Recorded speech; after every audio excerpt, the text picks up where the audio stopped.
Hello everyone, welcome to Vini's Hair Care.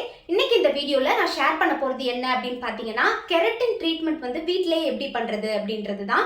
Keratin அப்படின்ற ஒரு விஷயம் பாத்தீங்கன்னா நம்மளோட ஒரு முடியுமே இந்த கெரட்டின் அப்படின்ற ஒரு வகையால புரோட்டீனால உருவானது தான். சோ முடிக்கு ரொம்ப தேவையானது இந்த கெரட்டின். இது வந்து நம்ம ஈஸியா வீட்லயே பண்ணிடலாம். மோஸ்ட்லி நம்ம பார்லர் போய் பண்றதை விட வீட்ல பண்றது நமக்கு வந்து ரொம்ப சேஃபாவும் இருக்கும். பெனிஃபிட்டும் வந்து பாத்தீங்கன்னா ரொம்ப நல்லாவே இருக்கும். ஏற்கனவே சொன்ன மாதிரி இந்த கெரட்டின் ட்ரீட்மெண்ட் வந்து பாத்தீங்கன்னா நம்மளோட முடியை சாஃப்டாவும் மேனேஜபிளாகவும் வச்சுக்குமே தவிர ஸ்ட்ரைட்டாக வந்து வச்சுக்கிறதுக்கு ஹெல்ப் பண்ணாது. ஏன்னா என்னோட முடியே வந்து நேச்சுரலாக கேர்லி ஹேர் தான். நான் ஃபர்ஸ்ட் வந்து பெர்மனன்ட் ஸ்ட்ரைட்னிங் பண்ணிட்டேன். அதுக்கப்புறம் ஒரு 2 to 3 இயர்ஸாக வீட்லேயே தான் நான் மெயின்டைன் பண்ணிட்டு இருக்கேன். முக்கியமாக இந்த கெரட்டின் ட்ரீட்மெண்ட் வந்து பார்த்தீங்கன்னா மந்த்லி ட்வைஸ் வந்து நான் பண்ணிடுவேன். ஸோ இந்த மாதிரி பண்ணுறதால தான் முடி வந்து எனக்கு மேனேஜபிளாக இருக்குது. ஸோ இந்த கெரட்டின் ட்ரீட்மெண்ட்டுக்காக நீங்கள் பார்லர் போய் நிறைய செலவு பண்ணணும்ல அவசியம் இல்லை. வீட்லேயே ஈஸியாக நம்ம பண்ணிடலாம். இந்த வீடியோவில் வந்து பார்த்தீங்கன்னா இந்த கெரட்டின் ட்ரீட்மெண்ட்டை ஸ்டெப் பை ஸ்டெப்பாக எப்படி வீட்லேயே நம்ம பண்ணலாம் அப்படின்றத சொல்கிறேன். இது மட்டும் இல்லாமல் ஹோம் இன்கிரீடியன்ஸை யூஸ் பண்ணி இந்த கெரட்டின் ட்ரீட்மெண்ட்டுக்கான ரெமிடிஸும் வந்து எப்படி ப்ரிப்பேர் பண்ணுறது அப்படின்றத நான் ஷேர் பண்ணுறேன். இந்த கெரட்டின் ட்ரீட்மெண்ட்டில் வந்து பார்த்தீங்கன்னா ஃபர்ஸ்ட் ஸ்டெப் நம்மளோட ஹேரை வந்து நம்ம வாஷ் பண்ணிக்கணும். முடி வந்து அழுக்காக இருக்கிறப்ப நீங்கள் இந்த மாதிரி ஏதாவது பண்ணுறீங்க அப்படின்னா கண்டிப்பாக ரிசல்ட் நமக்கு நல்லா இருக்காது. ஸோ க்ளீனான ஸ்கேல்ப்பும் ஹேரும் இருக்கிறப்ப தான் இந்த ட்ரீட்மெண்ட் வந்து நம்ம பண்ண முடியும். ஸோ ஹேர் அண்ட் ஸ்கேல்ப்பை வந்து ஃபர்ஸ்ட் நம்ம க்ளீன் பண்ணிக்க போகிறோம். அதுக்கு வந்து பார்த்தீங்கன்னா நீங்கள் ரெகுலராக யூஸ் பண்ணுற ஏதாவது ஒரு மைல்ட் ஷாம்பு யூஸ் பண்ணி ஹேரை வந்து நீங்கள் வாஷ் பண்ணிக்கலாம். இன்றைக்கி நான் யூஸ் பண்ண போகிற ஷாம்பு வந்து பார்த்தீங்கன்னா 𝗵𝗀𝗶𝗵𝗺 keratin shampoo and keratin conditioner தான். இப்போ ஒரு பவுலில் எனக்கு தேவையான அளவுக்கு ஷாம்பு வந்து நான் கொஞ்சமாக எடுத்துக்கிறேன். எப்போவுமே டைல்யூட் பண்ணி தான் நான் யூஸ் பண்ணுவேன். ஸோ தேவையான அளவுக்கு எடுத்துக்கிறேன். இதில் வந்து பார்த்தீங்கன்னா biotin, keratin, caffeine and organ oil வந்து அவங்க யூஸ் பண்ணியிருக்காங்க. இந்த ஷாம்பு வந்து பார்த்தீங்கன்னா நம்மளோட ஸ்கேல்பில் இருக்க டர்ட், சிபம், பில்டப் இதெல்லாம் வந்து கிளீன்ஸ் பண்ணுறதுக்கு ரொம்பவே ஹெல்ப்ஃபுல்லாக இருக்கும். இந்த ஷாம்பு வந்து பார்த்தீங்கன்னா நம்மளோட ஹேர் ரூட்ஸை நல்லா ஸ்ட்ரென்தன் பண்ணி ஹேர் ஃபாலை கண்ட்ரோல் பண்ணுறதுக்கும் ஹேரோட வால்யூமை இன்க்ரீஸ் பண்ணுறதுக்கும் ஹெல்ப் பண்ணும். நெக்ஸ்ட் ஃப்ரிஸினஸ் எல்லாம் கண்ட்ரோல் பண்ணி நல்லா திக்காகவும் ஷைனிங்கான ஒரு லுக் வந்து நம்மளோட ஹேருக்கு கொடுக்குது. முக்கியமாக எப்போவுமே இந்த மாதிரி சல்ஃபேட் ஃப்ரீ ஷாம்பு யூஸ் பண்ணுறது நம்மளோட ஸ்கேல்ப்புக்கு ரொம்ப நல்லது. எல்லா ஹேர் டைப்பில் இருக்கிறவங்களும் இந்த ஷாம்பு வந்து யூஸ் பண்ணலாம். முக்கியமாக கேர்லி ஹேர் இருக்கிறவங்களுக்கு ரொம்பவே சூட்டபிளாக இருக்கும் இந்த ஷாம்பு. தொடர்ந்து ஒரு 2 to 3 months இதை கண்டினியூஸாக யூஸ் பண்ணால் ரிசல்ட் பெஸ்ட்டாக இருக்கும் அப்படின்னு சொல்லி அவங்க மென்ஷன் பண்ணியிருக்காங்க. இப்போ தேவையான அளவுக்கு ஷாம்பு எடுத்து ஃபஸ்ட்டு ஹேரை வந்து வாஷ் பண்ணிக்கிறேன். இந்த ப்ராடக்ட்டோட லிங்க் வந்து நான் டிஸ்கிரிப்ஷனில் கொடுக்குறேன். உங்களுக்கு தேவைப்பட்டால் பாருங்கள். ஸ்பெஷல் கூப்பன் கோட்ஸும் வந்து இருக்குது. அதையும் நீங்கள் யூஸ் பண்ணி பர்ச்சேஸ் பண்ணிக்கலாம். நெக்ஸ்ட் ஆன்லைன் டாக்டர் கன்சல்டேஷனும் அவங்க வந்து ப்ரொவைட் பண்ணுறாங்க. ஸோ அதோட லிங்க்கும் நான் டிஸ்கிரிப்ஷனில் கொடுக்குறேன். ஹேர் வாஷ் பண்ணதுக்கப்புறம் வந்து பார்த்தீங்கன்னா செகண்ட் ஸ்டெப்பாக முடியை வந்து கொஞ்சம் நல்லா டவலில் வந்து தொடச்சி எடுத்துக்கோங்க. கம்ப்ளீட்டாக முடி வந்து காயக்கூடாது. ஓரளவுக்கு ஈரமாக இருக்கணும். அதாவது ஒரு 80% முடி வந்து காஞ்சி கொஞ்சம் ஈரப்பதத்தோடு இருக்கிறப்ப நெக்ஸ்ட் ஸ்டெப்புக்கு நம்ம போகலாம். இந்த மாதிரி ஈரப்பதமாக இருக்கிற முடியில தான் நம்ம ப்ரிப்பேர் பண்ணி வச்சிருக்க அந்த ரெமிடியை வந்து நம்ம அப்ளை பண்ண போகிறோம். இப்போ நம்ம யூஸ் பண்ண போற ரெமிடி வந்து எப்படி ப்ரிப்பேர் பண்றது அப்படின்றத சொல்றேன். ஃபர்ஸ்ட் நான் வந்து பாத்தீங்கன்னா 1 கப் அளவுக்கு ஓட்ஸ் எடுத்து வச்சிருக்கேன். ஓட்ஸ்ல வந்து பாத்தீங்கன்னா ஃபைபர் கண்டென்ட் அதிக அளவுல இருக்கு. இது மட்டும் இல்லாம ஜிங்க், அயன், 𝗪6 ஃபேட்டி ஆசிட்ஸ் இதுவும் ரொம்பவே இருக்கு. இது நம்மளோட ஹேரை வந்து பாத்தீங்கன்னா ஒரு ஹேர் ஃபாலிகல்ஸையும் உள்ள இருந்து ஸ்ட்ரென்தன் பண்ணக்கூடியது. ஹேரை நல்லா திக்காவும் லாங்காவும் வளர வைக்கிறதுக்கு ரொம்பவே யூஸ்ஃபுல்லா இருக்கும். ஹேர் க்ரோத்தை ப்ரொமோட் பண்றதுக்கும் ஓட்ஸ் நம்மளுக்கு ரொம்ப யூஸ்ஃபுல்லா இருக்கும். ஹேரை ரொம்ப சாஃப்டாகவும் சில்கியாகவும் வச்சுக்கிறதுக்கு ரொம்பவே ஹெல்ப் பண்ணும் நமக்கு. நெக்ஸ்ட் முடியல அதிகமாக சிக்கு விழுறவங்க, ரொம்ப ட்ரை ஹேராக இருக்கிறவங்களுக்கு ஓட்ஸ் ரொம்ப யூஸ்ஃபுல்லாக இருக்கும். நீங்கள் ட்ரை பண்ணி பாருங்கள்.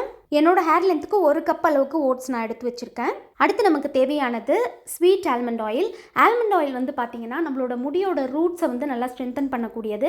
Next try hair, split ends, hair damage இது எல்லாத்தையும் சரி பண்ணி ஹேர் க்ரோத்தை நல்லா ஹெல்த்தியாக வளர வைக்கிறதுக்கு ரொம்ப யூஸ்ஃபுல்லாக இருக்கும். ஸ்வீட் ஆல்மண்ட் ஆயிலாக பார்த்து யூஸ் பண்ணிக்கோங்க. எந்த ஒரு ஃப்ராக்ரன்ஸும் இல்லாத மாதிரி யூஸ் பண்ணிங்கன்னா முடிக்கு ரொம்பவே பெனிஃபிட்டாக இருக்கும். நெக்ஸ்ட்டு வந்து பார்த்திங்கன்னா முடி வந்து ரொம்ப டல்லான லுக் இருக்குது அப்படின்னா ரெகுலராக ஆல்மண்ட் ஆயில் நீங்கள் யூஸ் பண்ணிட்டு வரப்ப உங்களுக்கே நல்ல டிஃப்ரென்ஸ் தெரியும் உங்களோட முடியல. நெக்ஸ்ட் நமக்கு தேவையானது மில்க். காய்ச்சின பாலாக இருந்தாலும் சரி, காய்ச்சாத பாலாக இருந்தாலும் நீங்கள் யூஸ் பண்ணிக்கலாம். பால் வந்து நம்மளோட முடியை இன்ஸ்டண்ட்டாக சாஃப்ட் அண்ட் சில்கியாக மாற்றக்கூடிய தன்மை வந்து இதில் இருக்குது. வெறும் பாலை மட்டுமே கூட நீங்கள் ஹேரில் ஸ்ப்ரே பண்ணிவிட்டு ஹேர் வாஷ் பண்ணிட்டு வரீங்க அப்படின்னா உங்களோட முடி அவ்வளோ சாஃப்ட் அண்ட் மேனேஜபிளாக இருக்கும். ட்ரை பண்ணி பாருங்கள். ஸ்பிளிட்டன்ஸ் இருக்கிறவங்களாம் மில்க் வந்து உங்களோட ஹேர் கேர் ரொட்டீனில் அதிக அளவில் சேர்த்துக்கோங்க. நான் வந்து பார்த்தீங்கன்னா 1 கப் அளவுக்கு பால் எடுத்து வச்சுருக்கேன். 1 கப் ஓட்ஸுக்கு நம்ம அரைச்சி அந்த ஸ்மூத்தான கன்சிஸ்டன்சிக்கு வர அளவுக்கு பால் வந்து நமக்கு தேவை. இப்போ இந்த ரெமிடி எப்படி பண்ணுறதுன்னு சொல்கிறேன். ஃபஸ்ட்டு ஒரு மிக்ஸி ஜாரில் நம்ம எடுத்து வச்சுருக்க ஓட்ஸை வந்து போட்டு அரைச்சி எடுத்துக்கலாம். நீங்கள் ஊற வச்சு கூட அரைக்கலாம். நான் வந்து அரைச்சிட்டு அதுக்கப்புறம் பால் கலந்து இன்னும் கொஞ்சம் கிரைண்ட் பண்ணிக்க போகிறேன். அப்போ நல்ல ஸ்மூத்தான கன்சிஸ்டன்சியில் கிடைக்கும். இல்லைனா முடியில் கொஞ்சம் தட்டுப்படுற மாதிரி இருக்கும். அதுக்காக தான் ஃபஸ்ட்டு இந்த ஓட்ஸை ஆட் பண்ணிவிட்டு ஃபைன் பவுடராக அரைச்சி எடுத்துக்கலாம். இப்போ இதை நல்லா நான் அரைச்சி எடுத்துக்கிட்டேன். இதை ஒரு பவுலில் வந்து நான் மாற்றிக்கிறேன். ஒரு பவுலில் தேவையான அளவுக்கு எடுத்துக்கோங்க. சப்போஸ் நீங்கள் அதிகமாக அரைச்சிருக்கீங்கன்னு உங்களுக்கு தோணுச்சுன்னா இதை நீங்கள் ஸ்டோர் பண்ணி கூட யூஸ் பண்ணலாம். ஏதாவது ஒரு கண்ணாடி பாட்டிலில் வந்து போட்டு நீங்கள் டைட்டாக மூடி வச்சுக்கலாம். இப்போ இது கூட மில்க் வந்து நான் சேர்த்து மிக்ஸ் பண்ண போகிறேன். பால் வந்து கொஞ்சம் கொஞ்சமாக சேர்த்து கலந்து விட்டுக்கோங்க. மொத்தமாக சேர்த்திங்கன்னா கன்சிஸ்டன்சி சரியாக கிடைக்காது. ரொம்ப தண்ணியாக ஆகிடுச்சுன்னா நமக்கு வேஸ்ட் ஆகிடும். ஸோ கொஞ்சமாக சேர்த்து கலந்து விட்டுக்கோங்க.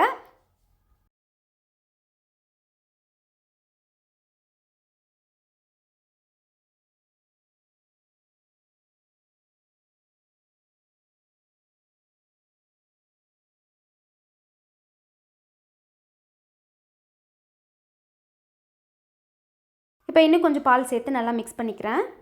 நீங்கள் இந்த மாதிரி பவுடராக அரைச்சிட்டதுக்கப்புறம் மிக்ஸி ஜார்லேயே கூட பாலை போட்டு இன்னொரு சுற்றி எடுத்துக்கலாம். எனக்கு வந்து கரெக்டான அளவு தெரியணும் அப்படின்றதுக்காக பவுலில் போட்டு நான் மிக்ஸ் பண்ணிக்கிறேன். ஒரு கப் அளவுக்கு இருந்துச்சுன்னா கரெக்டாக இருக்கும் அப்படின்றதுக்காக.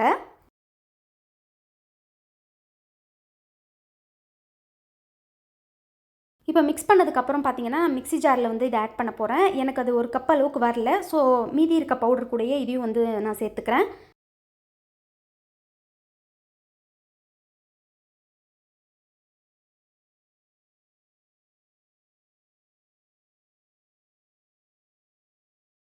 இப்போ இது கூட மீதி இருக்க பாலையும் சேர்த்துக்கிறேன். ஏன்னா பவுடர் கொஞ்சம் எக்ஸ்ட்ரா இருக்குது அப்படின்றதால. பால் ஆட் பண்ணிவிட்டு ஸ்பூனில் வந்து கொஞ்சமாக நம்ம கலந்து விட்டுக்கலாம். அப்போ அரைக்கிறதுக்கு ஈஸியாக இருக்கும். இல்லைனா அந்த கெட்டியாக உள்ளே தங்கிடுற மாதிரி இருக்கும். ஸோ நல்லா மிக்ஸ் பண்ணி விட்டுட்டு அதுக்கப்புறமா நம்ம அரைச்சோன்னா ரொம்பவே ஈஸியாக அது வந்து மிக்ஸ் ஆகும்.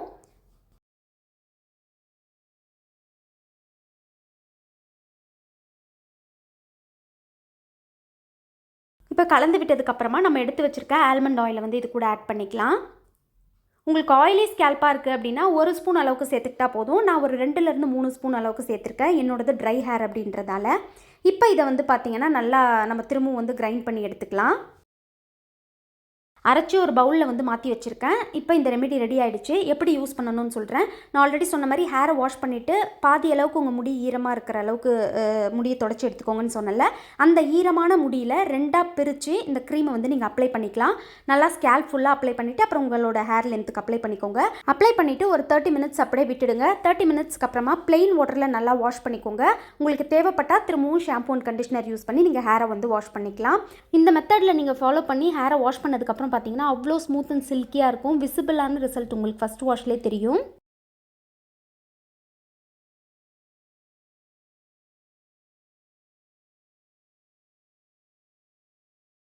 இப்போ நான் சொன்ன இந்த ஸ்டெப்ஸ் படி நீங்கள் ஃபாலோ பண்ணிட்டு வரீங்க அப்படின்னா நல்லாவே உங்கள் முடி மேனேஜபிளாக இருக்கிறது உங்களுக்கு தெரியும். இதை வந்து பார்த்தீங்கன்னா 2 வீக்ஸ் ஒன்ஸ் இல்லைனா வந்து மந்த்லி ட்வைஸ் வந்து தாராளமாக இந்த கெரட்டின் ட்ரீட்மெண்ட் வந்து நீங்கள் வீட்டிலே பண்ணலாம். நல்லாவே பெனிஃபிட் உங்களுக்கு தெரியும். கண்டிப்பாக ட்ரை பண்ணி பாருங்கள். ட்ரை பண்ணி பார்த்துட்டு உங்கள் ரிசல்ட்ஸ் எப்படி இருக்குது அப்படின்றது கமெண்ட்ஸ்லேயே கூட ஷேர் பண்ணிக்கோங்க. தேங்க்ஸ் ஃபார் வாட்சிங் மை வீடியோ.